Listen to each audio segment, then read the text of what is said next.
también observadores independientes de estas mismas cifras, con los que vamos a conversar a ver cómo financiamos este número, si es posible, y todo. Dio la bienvenida al siguiente panel. Está Sebastián Claro, economista de la Universidad de los Andes y ex vicepresidente del Banco Central. Rodrigo Valdés, profesor de la Escuela de Gobierno de la Universidad Católica y ministro de Hacienda, ex ministro de Hacienda. Está Andrea Bentancor, académica de la Escuela de Economía y Negocios de la Universidad de Talca. Y Guillermo Larraín, académico de la FEN de la Universidad de Chile, ex superintendente, ex presidente del Banco Estado. ¿Cómo están? Muy buenas noches, gracias por acompañarnos.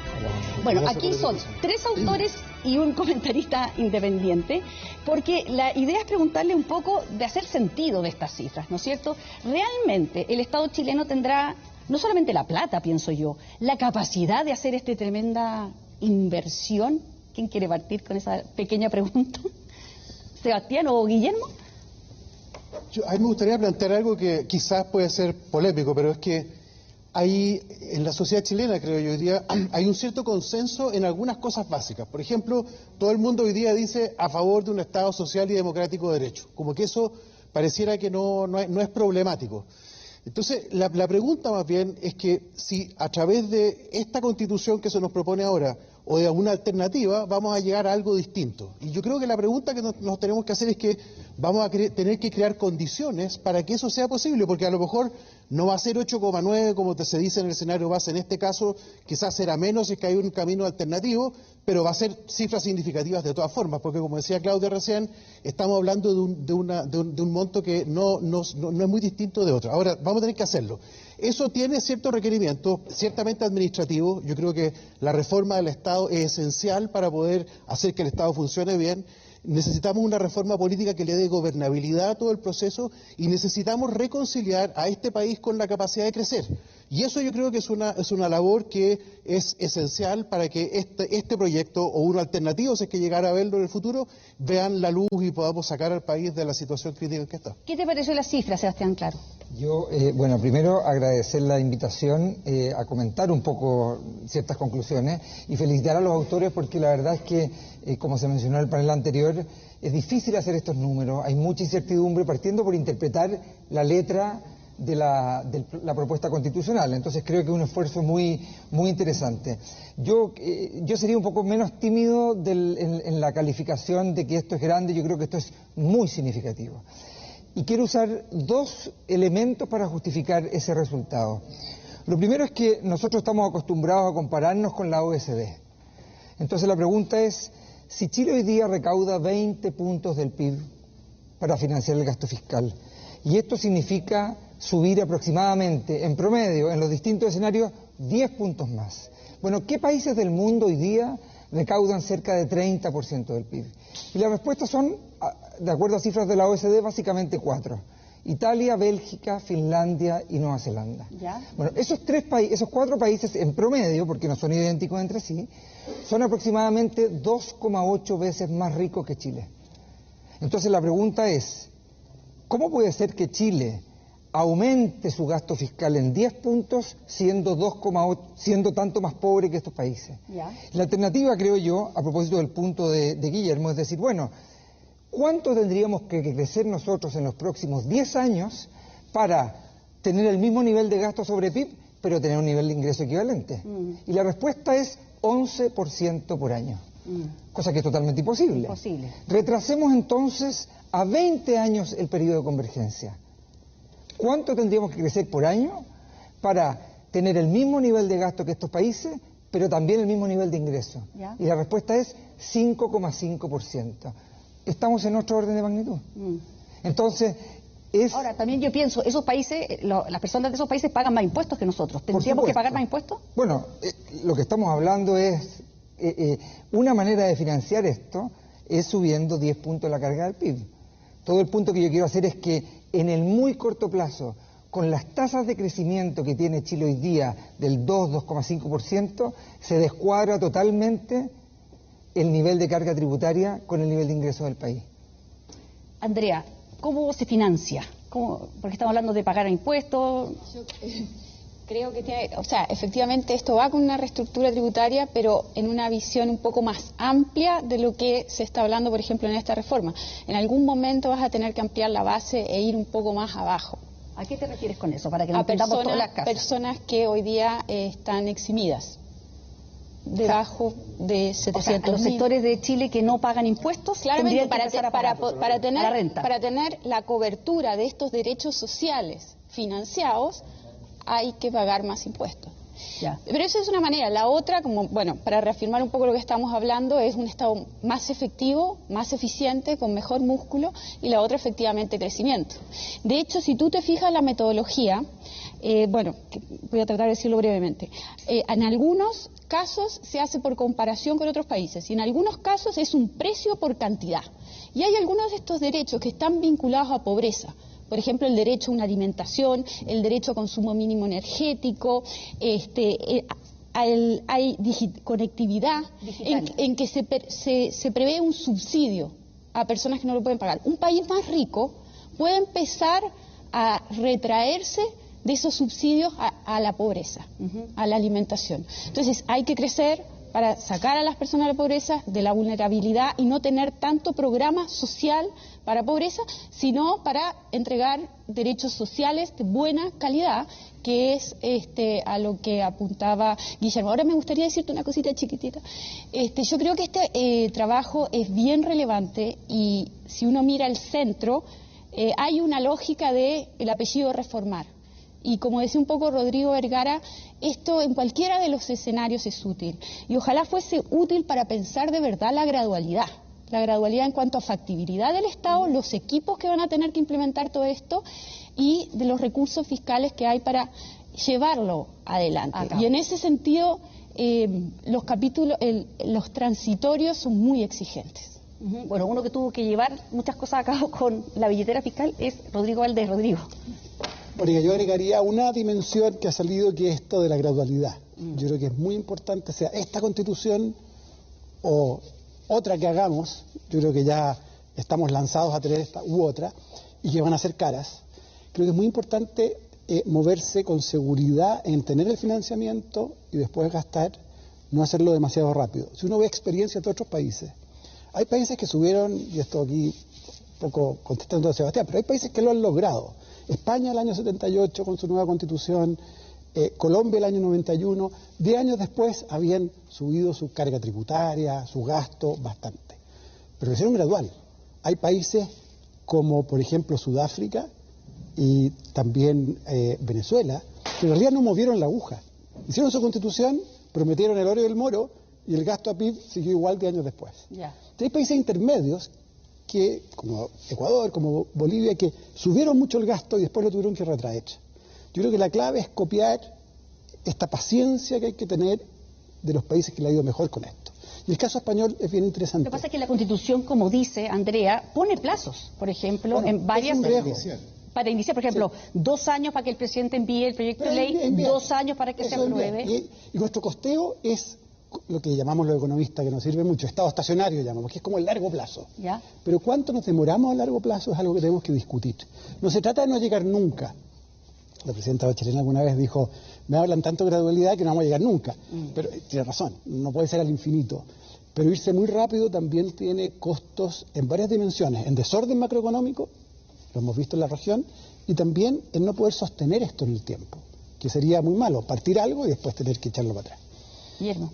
Para poder acelerar la gradualidad, hay gente que quiere que la gradualidad sea lo más corta posible. Para eso vamos a tener que mandar leyes. Las leyes se van a discutir en un congreso, y yo creo que poner sobre la mesa el problema de la polarización que tenemos hoy día en Chile y la necesidad de llegar a acuerdos. Porque con el grado de polarización que hay hoy día en el Congreso, lo más probable es que sea muy difícil avanzar rápido, por más que uno quiera, por más que estén hechas las promesas de derechos sociales. Si es que continúa esta polarización, a mí me parece que va a ser muy difícil rápidamente sacar las leyes que van a habilitar toda esta cuestión. Entonces, me parece esencial que pronto, independiente por cuál de los dos caminos finalmente el país transite, se avance en lograr acuerdos y que nos pongámonos como meta probablemente alcanzar estos mismos derechos sociales al nivel de 8,9 que decimos nosotros, o de 6 o de 5, que a lo mejor podría ser el número, y voy a inventar, que a lo mejor le hace más sentido a Sebastián, pero que estemos de acuerdo en algo, porque esto va a requerir un esfuerzo enorme de todo el mundo, todos consumidores, trabajadores, empresarios, funcionarios públicos. Lo que pasa es que yo veo una cosa, está la opinión pública, la gente está muy ansiosa de muchos derechos que están aquí en la Constitución. Entonces yo no sé si van a tener paciencia para la gradualidad las propias personas, porque esta Constitución promete derechos concretos, es decir, una vivienda aquí, ahora. Entonces, ¿por qué la gente va a tener que esperar tanto para su vivienda? La gente entiende perfecto que no todo se puede hacer al mismo tiempo, porque lo vive en su día a día. Y tenemos que priorizar algunas cosas y tenemos que movilizar recursos y eso se demora tiempo. Creo que es re importante en esta Constitución o en cualquiera que venga entender que todos vamos a tener que pagar más impuestos. Esta idea de que el 1% va a pagar por todo. O sea, que el 1% te refiere a los ricos. A los ricos. Puede resultar ahora en esta reforma que es bien focalizada, pero una sociedad más del tipo que esta u otra Constitución podrían dibujar para Chile, como son las sociedades europeas. Significa que todos vamos a tener que chipear bastante más. Sebastián. Un comentario, Mónica, a propósito de mi rol de observador externo de este estudio. Que hay un gasto que no está incorporado y que puede llegar a ser muy relevante en función de la gradualidad, que es lo que hablábamos. Porque no es lo mismo financiar unos programas de este tamaño con impuestos que con deuda. Rodrigo mencionaba el caso de Colombia. Por ejemplo, Colombia ha aumentado muy sustantivamente su deuda pública. Hoy día tiene aproximadamente 70% del PIB de deuda pública. Chile, para que los telespectadores sepan, tiene aproximadamente 40% del PIB. Pero esa diferencia hace que Colombia pague más de 2 puntos porcentuales más de tasa de interés que Chile. Y cuando uno entonces reconoce que el incremento en la deuda viene acompañado con mayor tasa de interés, el gasto en intereses por parte del gobierno empieza a aumentar de manera muy sustantiva. Y rápidamente, con esos niveles de deuda y esas mayores tasas de interés, el gasto puede aumentar, por ejemplo, en 2 puntos del PIB. O sea, estamos hablando de 10 en programas sociales. Sí.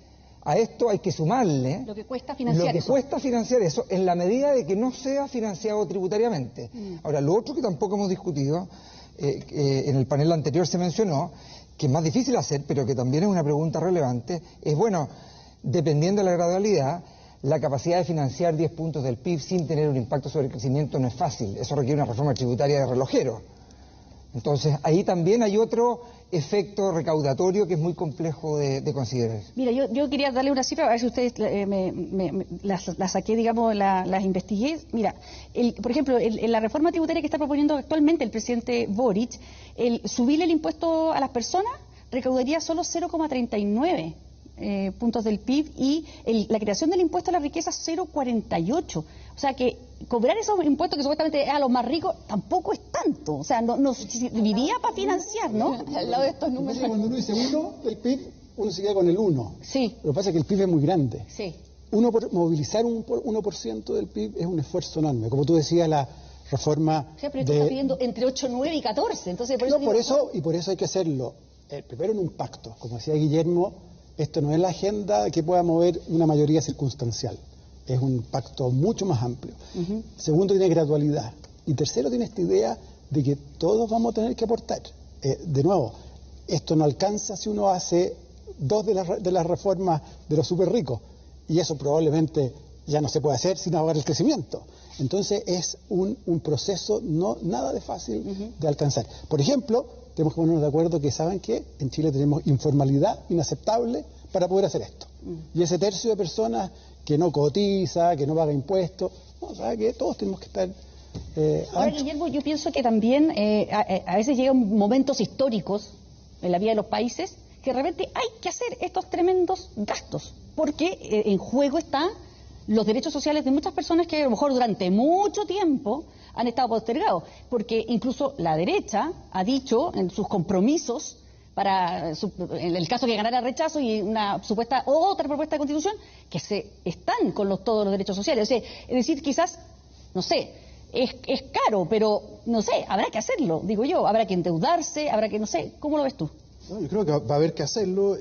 Tú mencionas los derechos sociales que se prometieron y gente que lo está pasando mal, pero también hay que recordar que esa ansiedad, esas expectativas altas, que no son solo un problema de ahora último. O sea, Chile ha venido construyendo expectativas desde hace mucho rato. En algún minuto esas expectativas se financiaban con deuda.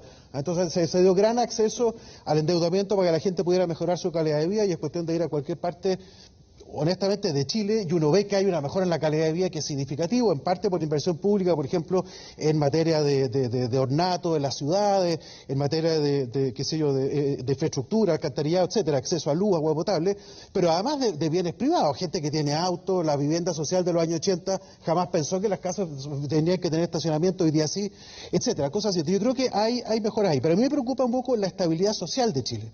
O sea, venimos saliendo de un episodio que es realmente traumático, y hay gente que dice, pero tú no puedes amenazar. No es una amenaza, es simplemente una constatación de que pasamos por un periodo de un estrés social gigantesco, y que yo no estoy en condiciones de decir que estemos totalmente fuera de eso. Acabamos de ver esta semana, ¿no es cierto?, una turba que atacó en el barrio Las Tarrias, ¿no es cierto?, un montón de restaurantes, aparentemente agarraron a un tipo. Bueno, me parece muy bien que lo hayan agarrado, pero no creo que estemos en una situación social como para decir que no debiéramos pensar también que un objetivo nuestro es recuperar la convivencia en este país. Un objetivo nuestro tiene que ser recuperar la convivencia, y es un ejercicio complejo que tiene elementos de orden público, como lo demostró ahora Carabineros en esta ocasión del barrio de Las Terras, pero también de avance y de puesta de acuerdo en un pacto social, un nuevo proyecto de país que es muy importante avanzar. Pero ¿cómo combinar, digamos, cómo va a ser virtuoso el hecho de concretar estos derechos sociales con el equilibrio fiscal, que me imagino que hay una guía que se ha repetido como mantra y a veces se nos olvida, que es gastos permanentes e ingresos permanentes. Sí. Hay cosas en la nueva Constitución que son gastos por una vez. El más grande, como decían antes, es vivienda. Pero usted mira, restitución de tierras, que hay que ponerse de acuerdo en el cuánto. Pero eso es un gasto por una vez que uno lo puede hacer en 10 años. Pero en el fondo uno podría endeudarse por gastos por una vez y pagarlo después en cuotas. Ya. Lo que no podemos arriesgar es hacer gastos que van a ser permanentes, año tras año. Con endeuda. Con endeudamiento. Y eso lo sabe cualquier persona que nos está viendo hoy día en la casa. Si uno se endeuda para ir pagando los intereses de antes y el gasto nuevo, bueno, dura un poco tiempo, después todo explota. Entonces creo que va a ser muy importante ser gradualista, pero además ir viendo bien qué cosas son recurrentes, se repiten en el tiempo. Andrea, te quería preguntar del contexto internacional o del contexto económico actual. No nos pilla tampoco en buen momento, ¿no? Si hubiese otro contexto, ¿sería, no sé, mejor? Bueno, hay que prender velitas para que suba el precio del cobre. Además se requiere suerte. Sí, es que los países muchas veces tienen suerte.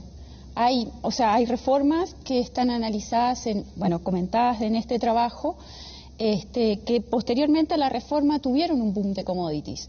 Y eso te ayuda, una especie de lubricante para lograr financiar los derechos sociales. Entonces Chile tiene un commodity que es muy importante, el cobre, y en la medida que el precio suba, sería más fácil que con un mal precio del cobre.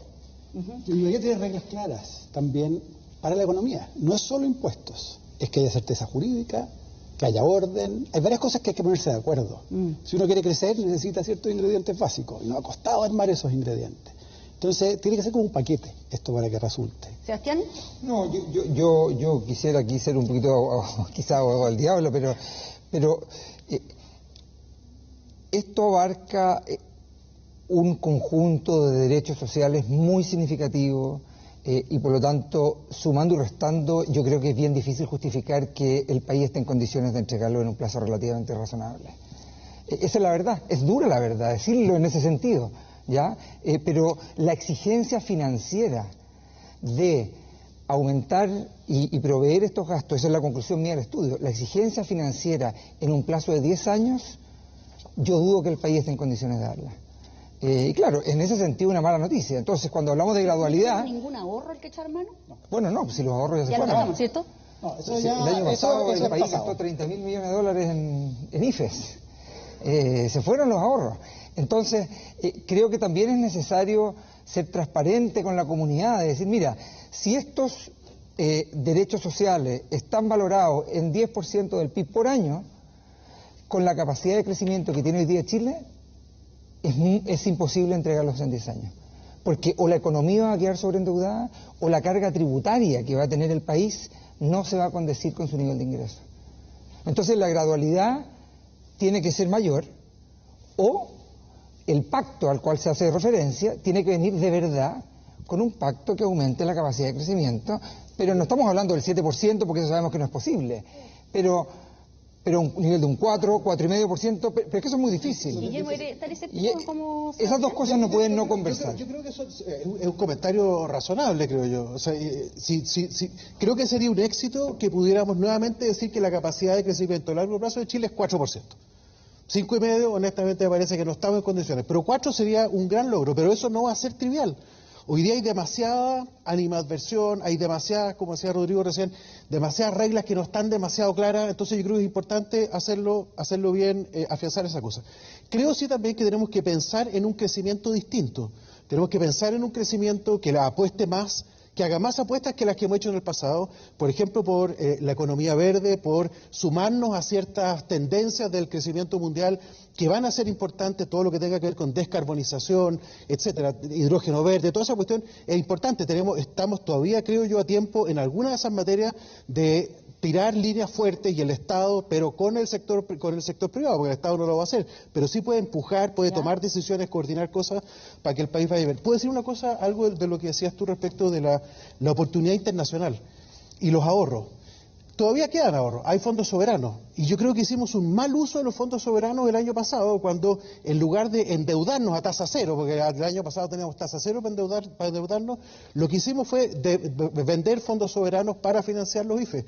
Yo creo que eso fue una mala idea, y creo que ahora lo que hay que hacer es cuidar eso, porque si llega a ponerse realmente compleja la situación de la guerra, la eventual recesión del próximo año a nivel mundial, tenemos que tener liquidez propia para poder financiar nuestro escuálido crecimiento del próximo año. Entonces yo creo que hay que cuidar nuestro ahorro, lo que queda, y no tocarlo por ningún motivo. El financiamiento de todo el gasto tiene que venir por otros lados.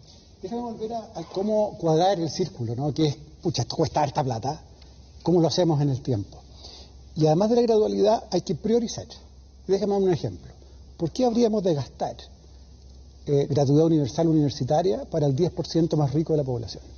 No tiene ningún sentido. Bueno, pero porque lo dice la Constitución. Bueno, pero no lo dice cuándo. Entonces la discusión ahora, ¿sabe qué? Es algo que nos encantaría tener, pero cuando tengamos una carga tributaria como los países desarrollados, y seamos desarrollados, no antes de tiempo. Y así hay cosas como, por ejemplo, vamos a tener que construir hospitales para atender a la gente que está en ISAPRE, porque la reforma que se haga va a llevar a eso, o podemos con la misma Constitución u otra hacer una reforma distinta de salud. Entonces yo creo que hay que ir haciendo elecciones ahora.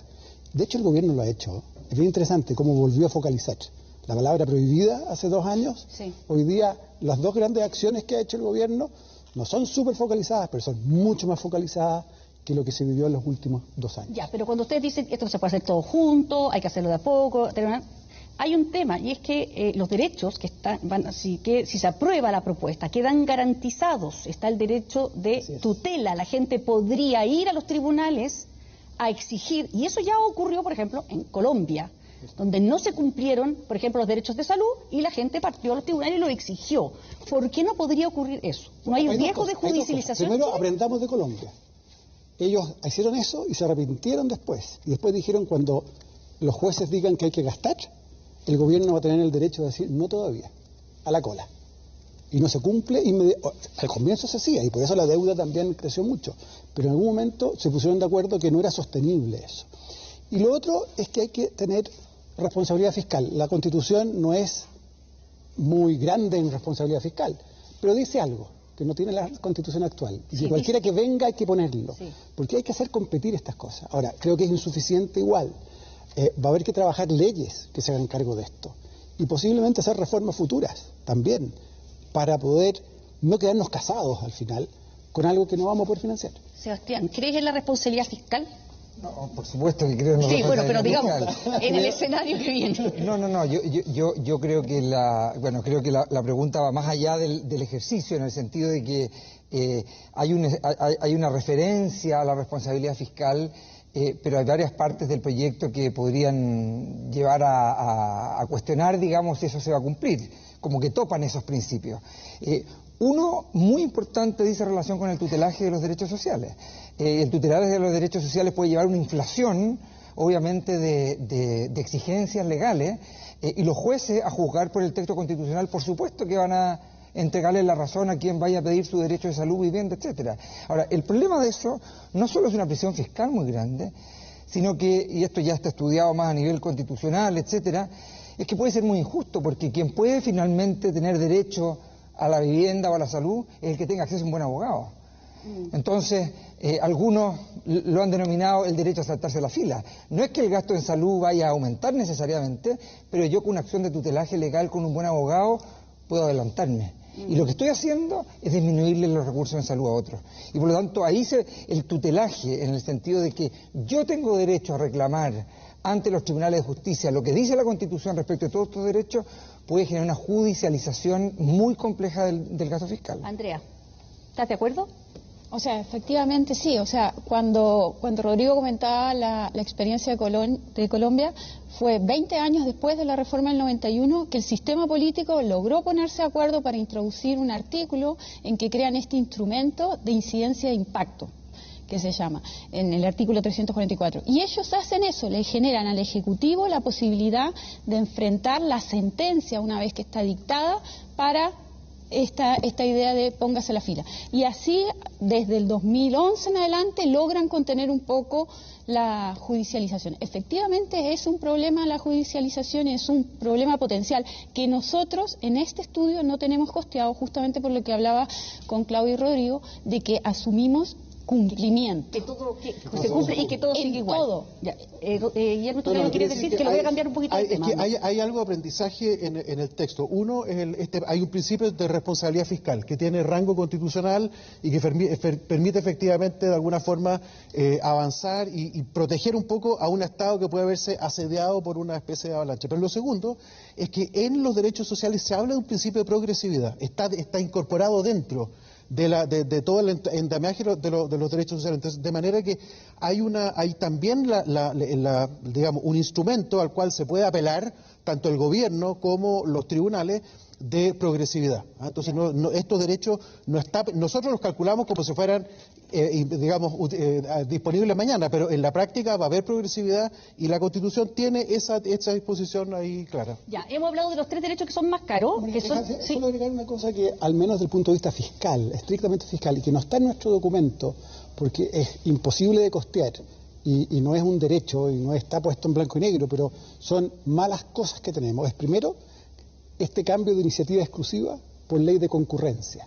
Esta famosa idea de que el presidente ya no tiene el monopolio de decidir qué se gasta o no se gasta, y va a recibir presión. Eso también es un potencial desordenador de lo fiscal. Claro, porque ustedes calcularon una cifra que si se gasta bien, y esa plata, todo perfecto, porque uno puede gastar la plata y gastarla mal, por ejemplo. Podrían decir, ¿sabe qué? Repartamos IFE porque claro. Sí. Y el segundo tema es la descentralización, ya. Que es, yo diría, en la Constitución el modelo no está bien cerrado, hay cabos sueltos en eso, y que podría potencialmente también ser súper cara. Y eso tampoco está metido acá, en el sentido de que si se van a endeudar las regiones, alguna podría incluso quebrar, como ha pasado en otros países de Latinoamérica, y que el gobierno central tiene que ponerse con la plata, porque si no queda un descalabro. Entonces hay más cosas. Pero déjame disentir en una pequeña dimensión de lo que dice Rodrigo recién, para ponerle un poco de pimienta a la conversación. Mira, yo creo que cuando se inició todo este proceso, yo recuerdo porque fui candidato a la Constituyente, es que todo el mundo decía hay que quitarle poder al presidente de la República, tenemos que diluir poder. La forma en que se hizo es justamente la que dice Rodrigo acá, se le quita la iniciativa exclusiva y se cambia por esta concurrencia presidencial necesaria para ciertos proyectos de ley. Yo creo que tenemos que ponernos de acuerdo exactamente en qué es lo que queremos hacer. O queremos diluir poder del presidente o no lo queremos hacer. El problema, yo creo que más que eso, el problema es que el sistema político está tan fragmentado y la Constitución no hace nada para corregir el sistema político que efectivamente diluimos, le quitamos poder al presidente, pero sin haber hecho la corrección de la fragmentación en el sistema político. Eso yo creo que es lo problemático. No es tanto la reducción de la capacidad del presidente como la incapacidad que tuvimos de tener un sistema político menos fragmentado. Les quiero cambiar de tema nos quedan súper poquitos minutos, pero a ver si tocamos temas más específicos. Por ejemplo, que hemos hablado de los derechos sociales, básicamente, los 3 más caros, salud, pensión y vivienda. Pero hay otros temas. Ha dicho que esta Constitución es indigenista. Para eso ustedes midieron lo que costaba la interculturalidad, el lingüismo, los pueblos indígenas y las tierras. ¿Es cara en este concepto? ¿Nos es caro transformarnos en un país así? Lo único de verdad caro en ese listado, y caro para hablar de décimas de PIB, es la restitución de tierras. Y por supuesto, ese es un supuesto de cuánto se hace. Si se mantienen los títulos de merced como el ancla, suponemos algunos precios de cuánto va a costar comprar esto, uno llega a algunas décimas de PIB en los cálculos. Los otros, por supuesto, cuestan, pero no son imposibles de abordar. Es decir, tener, no sé, personas que hablen los idiomas de los pueblos originarios, en todos los servicios, en fin, hay que ponerse de acuerdo, los escaños reservados. pero en todos los colegios ya empiezan a subir esto. Entonces hay que, no es imposible, pero también, y yo creo que parte de lo que dice el documento es, hay distintos caminos y uno puede graduar también la intensidad de cada una de estas cosas. Andrea, lo que es paridad y perspectiva de género, te pregunto que eres mujer, ¿es caro? ¿Nos sale cara la paridad? Bueno, la paridad en términos políticos no. Lo que sí, el plan de erradicación de la violencia y el Sistema Nacional de Cuidado. Y también el reconocimiento de lo que es las cotizaciones, la salud, para evitar las lagunas de las cuidadoras. Eso sí, entre 0,64 en el bajo y 0,89 0,06 y 0,13. Sí, erradicación violencia. Ah, no, eso no está separado porque lo pusieron ahí justo.